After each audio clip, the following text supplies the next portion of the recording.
Ang barko sa ilalim ng tulay. Mananga Bridge, Talisay, 1960s. Noong dekada 60, tahimik lang ang mga gabi sa Talisay. Tanging tunog ng kuliglig, agos ng Mananga River at huni ng ibon ang maririnig. Pero sa tuwing may blue moon, may kakaibang kwento ang matatanda sa paligid ng Mananga Bridge. Ayon sa alamat, may isang napakalaking barko na dumaraan sa ilalim ng tulay. Kakaiba ito, kumikislap sa iba't ibang kulay ng ilaw at punong-puno ng mga nilalang na parang nagdiriwang. May musika, halakhakan at sayawan na parang kasiyahang walang katapusan. Ngunit hindi ito pangkaraniwan. Hindi lahat ay nakakakita sa barkong ito. Iilan lamang. Karaniwan yung mga sensitibo sa kabilang mundo. Sabi ng mga matatanda, kapag ikaw ay nakakakita nito, ikaw ay pinili ng mga engkanto.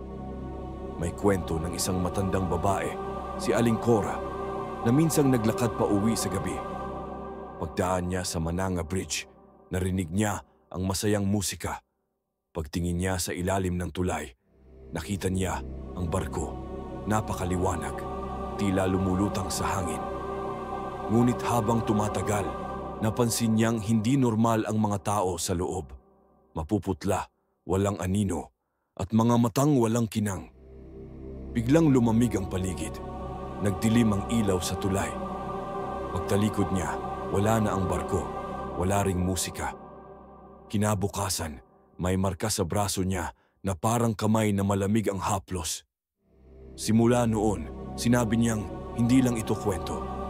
Ito ay babala, moral ng kuwento. Hindi lahat ng makintab ay kaakit-akit. Sa mundong ito, may mga bagay na hindi dapat alamin o pakialaman.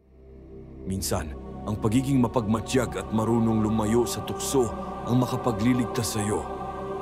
Ang hiwaga ng gabi ay hindi laging para sa mata ng tao, kundi para sa mga nilalang na dati nang naroon.